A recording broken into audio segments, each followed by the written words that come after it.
they are not there in the house. Upset. Professor Ram Gopal Yadav ji. The debate will go on up to 2 o'clock and again continue tomorrow. धन्यवाद श्रीमान। मैं अपने आप को किसानों तक ही सीमित रखना चाहता था, लेकिन अभी आदरणीय केशवराव जी ने जब हेल्थ की बात की, मैं जहाँ तक मैंने समझा है, मैं ये बताना चाहता हूँ इस सदन को कि बहुत तालियां बजाई गई कि हेल्थ का बजट 117% बढ़ा दिया गया।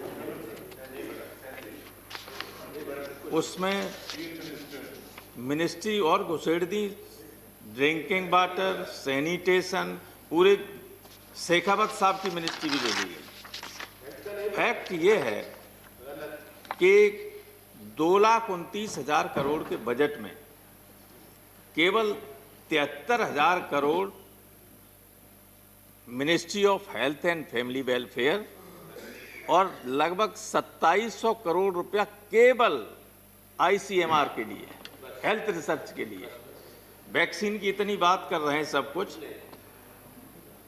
मैंने पूछा था अधिकारियों से, ये बताइए कि जब ICMR का हिस्सा है, उसकी मदद से भारत बायोटेक ने ये जो वैक्सीन बनाई है, उसमें हमें कितना, हमारे ICMR को जो बड़ा मार्केट है, इससे बड़ा कोई मार्केट नहीं है आज दुनिया में, कितना पैसा मिल रहा है? कोई पैसा नहीं मिल रहा है। हमारे साइंटिस्ट काम करें, लाभ उठाए भारत बायोटेक। ये स्थिति है। केवल GDP का 0.5%। मैं कहना चाहता हूं, तथ्य देखा, अगर गलत हूं तो मैं माफी मांग लूंगा।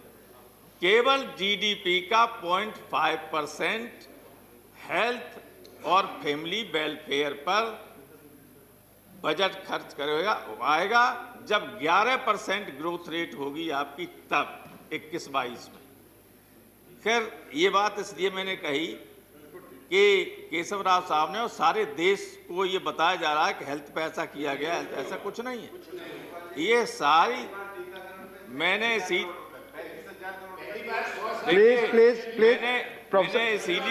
यहाँ से प्रोफेसर साहब आप इधर बोले। प्रोफेसर साहब आप प्लीज। मैंने इसीलिए यहाँ से निकलने के बाद जब प्रेस वालों ने पूछा तो मैंने कहा कि हमारे यहाँ गांव में कहते हैं ये हवा में गांठें बांध रहे हैं। तो ये हवा में गांठें बांध रहे हैं तो, और है वास्तव रियलिटी धरातल पे कुछ नहीं। अब मैं आ रहा हूँ अपने मुख्य बात में। बहुत लंबी बात नहीं करूँगा, आप जानते मैं कभी लंबी बात नहीं करता, लेकिन आज स्थिति ये है कि देश के किसान, मैं देश की इसलिए बात कर रहा हूं कि पंजाब, हरियाणा और पश्चिमी उत्तर प्रदेश तो दिल्ली के पास है, ये यहां आ सकते हैं और इसलिए आए हैं। वरना नासिक से लेके लाखों की तादाद में लोग मुंबई गए, पवार साहब ने एड्रेस किया उनको, और दक्षिण भारत में कई जगह लाखों की संख्या में लोगों ने रैलियां की, इन कानूनों के खिलाफ विरोध प्रदर्शन किया। अब हमारे किसान बैठे हुए हैं कई महीनों से। तमाम किसानों की जान जा चुकी है, सर्दी की वजह से, भूख की वजह से, अन्य तमाम कारणों से। लेकिन सरकार ऐसी निर्दयी हो गई है, ऐसी बेरहम हो गई है कि उसके ऊपर कोई असर ही नहीं हो रहा है, कोई असर नहीं हो रहा है। आप ये बताइए कि अगर आप उनको 1.5 साल तक होल्ड करने के लिए, रोकने के लिए राजी हो जाते हैं, तो इसमें क्या दिक्कत है कि उन तीनों बिलों को विथड्रॉ करके इस सेशन में रिपील कीजिए उस एक्ट को, और नए बिल ले आइए, उनको स्टैंडिंग कमेटी को भेज दीजिए, और उसके बाद नए बिल पास कर दीजिए। अगर पहले भी आपने विपक्षी मांग मान ली होती कि स्टैंडिंग कमेटी को भेज दी जाए तो ये संकट नहीं आता। अब मैं देख रहा हूं कि हमारे गाजीपुर बॉर्डर पर और टीकरी हो चाहे सिंगू बॉर्डर हो, सब पर सड़क खोदकर कंक्रीट की दीवारें बना दी गई हैं। उससे पहले कांटे लगाए गए हैं। मतलब जो हमारी पार्लियामेंट की सुरक्षा नहीं है, उससे ज्यादा जबरदस्त सुरक्षा की गई। पाकिस्तान बॉर्डर पे भी ऐसा नहीं है। मैंने तो वो बॉर्डर भी देखी, वहां भी इस तरह का नहीं है। तो ये क्या हमला करने आ रहे दिल्ली पर? और बार बार हमारे राष्ट्रपति के अभिभाषण में भी इस बात की चर्चा करवा दी आपने। राष्ट्रपति को आप जानते हैं कि राष्ट्रपति तो वही कहेंगे जो आप लिखेंगे। उससे न एक लाइन इधर कह सकते हैं न एक लाइन उधर कह सकते हैं। वो अगर अपने मन की बात कहना चाहें तब भी नहीं कह सकते। अब किसान अपनी मन की बात कहना चाहता है, इसलिए आया क्योंकि वो अगर टेलीविजन और रेडियो पे उसकी बात आ नहीं सकती, इसलिए बैठा इसलिए है कि वो अपनी मन की बात आपको सुनाने आया है। आप तो अपनी बात सुना देते हैं सबको, कोई दिक्कत नहीं। तो जब और प्रश्न उठता ये है कि आया क्यों है? मेरा ये सवाल है कि आप कहते हैं कि किसानों के लिए कानून लाए, किसानों के लिए कानून लाए, किसान कहते हैं कि हमारे लिए कानून ठीक नहीं। जब उनके लिए ठीक नहीं है, जिनके लिए लाए हो, तो आप क्यों जबरदस्ती उनके ऊपर लाद रहे हो कानून? वो कह रहे हैं कि हमारे लिए नुकसानदायक है, आप कह रहे हैं हम आपके लिए लाए।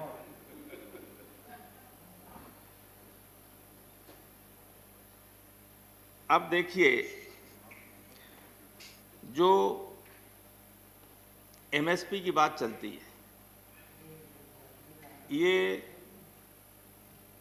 ऑर्डिनेंसेस आ गए थे पहले ही जून में, और बाद में विधेयक आए जब सत्र चला तब। मैं आपको उदाहरण देना चाहता हूं कि स्थिति कितनी खराब हो गई। लास्ट ईयर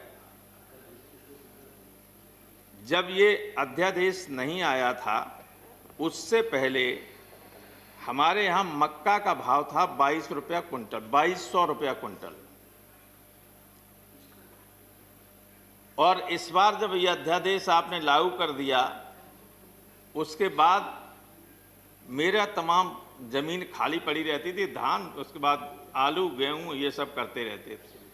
तो लड़के करते थे, उन्होंने कहा साहब मक्का 2200 रुपया कुंटल बिक रही है, अब की मक्का कर दीजिए। मक्का की तो 1100 रुपया कुंटल बिक, 1100 रुपया कुंटल।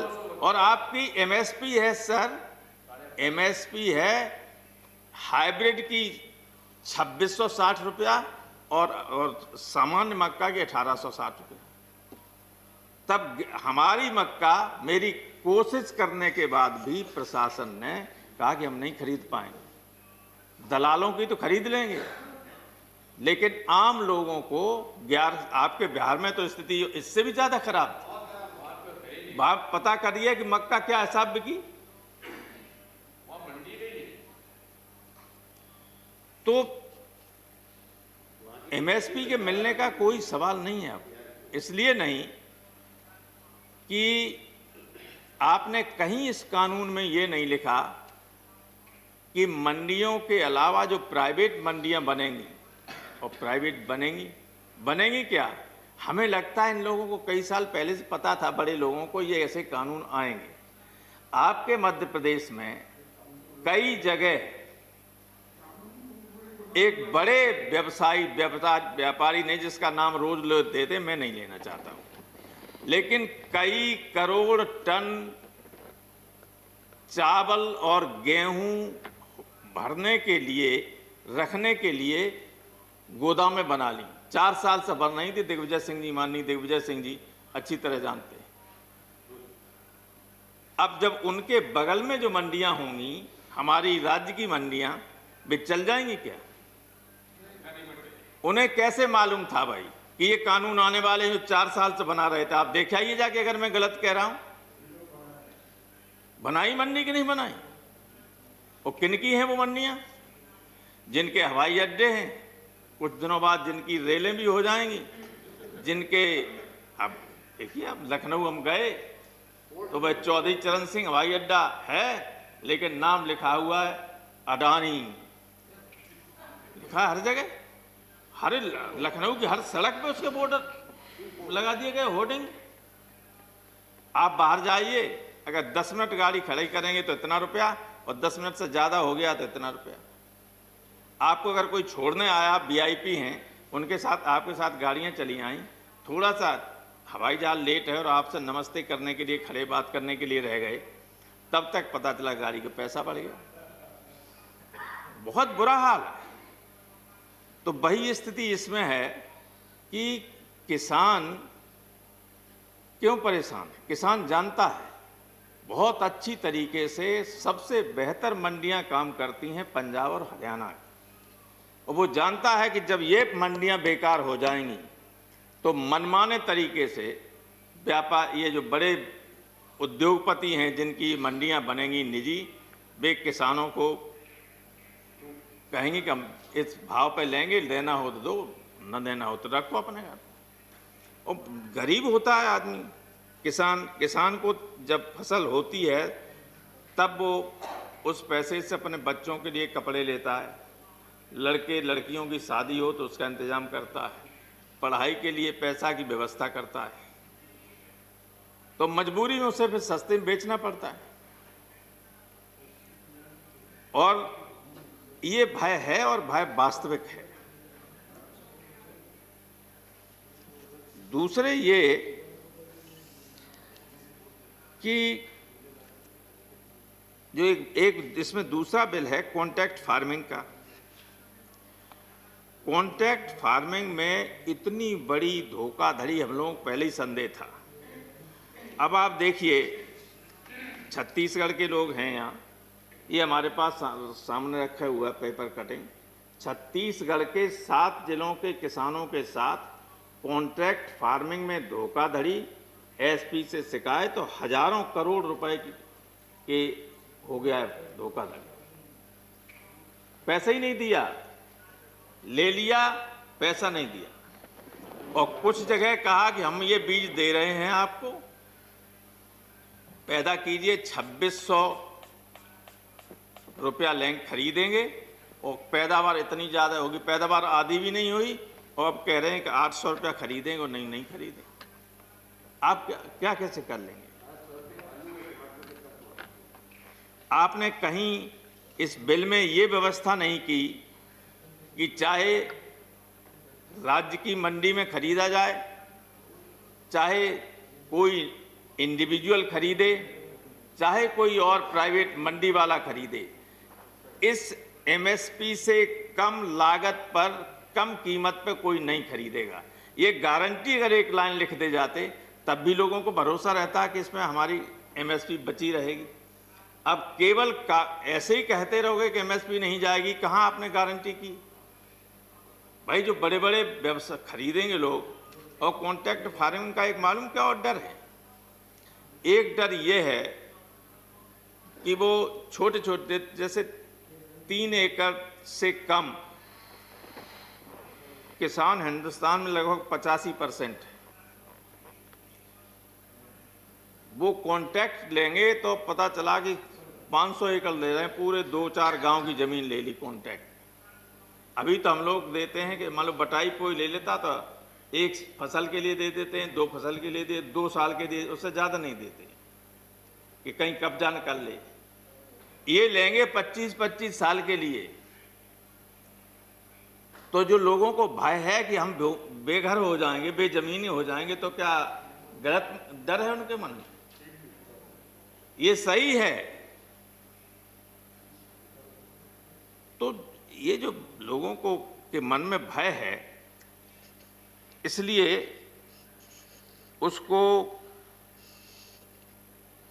दूर करने के लिए इन बिल को वापस लेने के अलावा कोई रास्ता नहीं। तीसरी बात यह है कि आपने जो एक व्यवस्था और कर दी है, भाई आखिर कुछ एक्शन ऐसे होते हैं जिससे लोगों के मन में संदेह जो पैदा होता है वो कन्फर्म होता चला जाता है। आपने व्यवस्था ये कर दी कि ये जिनसे जो मेन है, जैसे चावल है, धान है, गेहूं है, आलू है और कुछ तिलहन है, दलहन है, ये एसेंशियल कमोडिटी के अंतर्गत नहीं आएंगे। तो ये खुली होर्डिंग की छूट किसके लिए दी गई? भाई गुलाम नबी आजाद तो कहीं भर नहीं देंगे जमीन खरीद के। कौन खरीदेगा? कौन होर्डिंग करेगा? ये बड़ी बड़ी मंडियां बन रही हैं, वो किस लिए बन रही हैं? जो बड़े बड़े गोदामें, बड़े पैमाने पर गोदामें बनाई जा रही हैं, वो किस लिए बनाई जा रही हैं? इसी होर्डिंग के लिए कि इसको होर्डिंग कर लें और उसके बाद जब किसान के पास और व्यक्ति के पास न हो तब जितना चाहे उस रेट पर उसको बेचें। क्या नियंत्रण है आपका? सिर्फ उसमें ये लिखा कि युद्ध की स्थिति में या कोई और महामारी हो उस स्थिति में आप उनको ले सकते हैं, अन्यथा उन्हें छू नहीं सकते। चाहे जनता भूखी मरती रहे लेकिन गोदामें भरी रहेंगी। जब अकाल पड़ा था एक बार बंगाल में तो लाखों टन नीचे गोदामों में भरा था और हजारों आदमी ऊपर मर गया था। ये कहीं पढ़ा था मैंने। मरे थे लोग। तो इसलिए ये जो संदेह लोगों के मन में है ये अनावश्यक नहीं है। और आपने आरोप लगा दिया कि विपक्ष ने किसानों को गुमराह कर दिया है। हर चीज में राजनीति करने की आवश्यकता नहीं है। जो सूरज के रोशनी की तरह साफ चीज हो उसके लिए भी ये कहो कि ये तो भाई ऐसा नहीं ऐसा है, तो कौन मान लेगा उसको? आपने कहा कि किसानों ने गुमराह कर दिया। और एक चीज नहीं, हर चीज में आपने कल देखा होगा, बाद में अधिकारियों को बैकफुट पे जाना पड़ा कि दिल्ली में सादरा पुलिस ने स्टील की लाठियां मंगाई। स्टील की लाठियां जब वो कुछ चैनलों ने दिखा दी तो अधिकारियों ने स्पष्टीकरण दिया कि हमें नहीं मालूम था, कुछ लोकल अधिकारियों ने बना दी थी, बाद में उनको विड्रॉ कर लिया गया। किसानों के लिए स्टील की लाठियां, कभी दुश्मनों के लिए बॉर्डर पे स्टील की नहीं जरूरत पड़ी, लाठी की जरूरत, लेकिन यहाँ स्टील की लाठी मंगा ली थी। तो क्या ये दुश्मन हैं जो देश को खिलाते हैं? पंजाब का एक शानदार इतिहास है, अतीत है। अगर पंजाब इतनी बड़े पैमाने, अब तो देश के दूसरे हिस्सों में भी बहुत बढ़िया खेती होने लगी, लेकिन एक स्थिति ऐसी थी जिसमें देश के बड़े हिस्से को खिलाने पिलाने का काम पंजाब करता था। देश की सीमाओं पर बड़े पैमाने पर उनके घरों से जाने वाले लड़के हैं। और मैं ये आप भी जानते हैं और हम सब जानते हैं कि जितने किसान परिवारों के लोग हैं वे न केवल खेती पैदा करके लोगों के पेट भरने का काम करते हैं, बल्कि हमारी पुलिस और सेना में जो लोग हैं, बॉर्डर पर जो सीमाओं की रक्षा करते हैं, देश में जो लॉ एंड ऑर्डर को बनाए रखने का काम करते हैं, वे जवान भी इन्हीं किसानों के परिवारों से आते हैं। ये उन परिवारों से नहीं आते हैं जो जिनके लिए आप लोग काम कर रहे हैं। आपको काम करना चाहिए इनके लिए, आप कर रहे हैं उनके लिए जिनके आसपास का, जिनके रिश्तेदार और खानदान कोई सेना में जा ही नहीं सकता है, नहीं दे। अगर उनके सामने गोली चला दी जाए तो गिर पड़ेंगे, है क्या? लेकिन देश का धन सारा इकट्ठा कर लें और उनकी मदद हो रही। भाई ये क्या दिक्कत है कि किसान कह रहे हैं कि वापस कर लिए? इसमें प्रतिष्ठा का प्रश्न क्या? अगर हम कहते, अगर विपक्ष कहता, पॉलिटिकल पार्टीज कहती कि आप विड्रॉ कर लीजिए, आप मत करो। लेकिन किसान किसी राजनीतिक दल का नहीं है, किसी राजनीतिक दल से प्रेरित नहीं है, बल्कि जो लोग बैठे हुए उन्होंने कहा है कि कोई राजनीतिक दल का व्यक्ति हमारे मंच से भाषण नहीं कर सकता, बैठ सकता है नीचे, लेकिन मंच पर नहीं जा सकता है। कहा है कि नहीं कहा है? तो उसमें आपकी क्या प्रतिष्ठा गिरी जा रही है? जब गुलाम नबी साहब बता रहे थे, जो उन्होंने उदाहरण 3 दिए, वो 100% सत्य और तथ्यात्मक हैं। जब अंग्रेज किसानों की बात को मान सकता है और कानून को वापस ले सकता है, तो क्या आप अंग्रेजों से खराब हैं? आपको क्या दिक्कत है? सर समय हो गया? जी हो गए ऑलरेडी, 2 मिनट 3 मिनट अधिक हो गए। मैं आधा मिनट में खत्म किए दे रहा हूं। सर, एक तो मैं अपनी बात खत्म करने से पहले ये कहना चाहता हूं कि इस पेंडेमिक में भी अकेले खेती ही ऐसी थी जिसने जीडीपी को रोके रखा। कुछ हमारी खेती का योगदान 20% है, 14% से बढ़ के 20% हो गया, क्योंकि और जीडीपी डाउन हो गई थी। लेकिन खेती ने आपकी इज्जत रखने की कोशिश काम किया, लोग देश को बचाने का काम किया। और दूसरे ये कि जो लोग मरे हैं, मैं सरकार से ये मांग करता हूं कि उन किसानों को, उनके परिवारों को कम से कम 20-20 लाख रुपए का मुआवजा दिया जाए और उनके बच्चों को कहीं न कहीं राज्य सरकारों से कह के या केंद्र सरकार में उनको एक आध बच्चे को जो मरे हैं उनको सरकारी नौकरी दी जाए। और हमारे गुरु उदय प्रताप सिंह ने एक बार लिखा था इसी पे कि खेत में मेहनत तुमने की, तुम्ही को तंगी का डर हो। तुम्हारे घर में दिया जले, रोशनी और कहीं पर हो। उठो ये नीलकंठ तीसरे नेत्र की याद दिलाता हूँ, तुम्हें आवाज़ लगाता हूँ। तो ये किसानों को इस सदन के माध्यम से मैं आवाज़ देना चाहता हूँ कि एक हो सारे देश के। इन्हें तो अभी ये घमंड है कि हम बाहर से मंगा लें, तुम मत दो अन्न, हम बाहर से मंगा लेंगे। हाँ, ये कर सकते हैं, ये कर सकते हैं, लेकिन कितने दिनों तक कर सकते हैं? ऐसा नहीं है कि किसान जिस दिन विद्रोह पर उतर आएगा तो बड़े बड़े लोग सत्ता में नहीं रहते हैं। ये किसी को घमंड नहीं रहना चाहिए कि हमेशा सत्ता में बने रहें। इसलिए लोगों की बात सुनिए। लोकतंत्र है, देश की बड़ी आबादी वो है, बैठे हुए लोग, उनको मनाइए। वे आपको मना रहे हैं, ये समझिए एहसान कर रहे हैं आप पे। आप उनसे कहिए आप जाइए, हम ये विड्रॉ करेंगे बिल और नए बिल लाएंगे जिसमें उनसे भी पूछा जाएगा, उनके संगठनों से पूछा जाएगा और उसके हिसाब से संशोधित कानून लाए जाएंगे। बहुत बहुत धन्यवाद। धन्यवाद, धन्यवाद प्रोफेसर राम गोपाल जी। श्री रामचंद्र प्रसाद सिंह जी।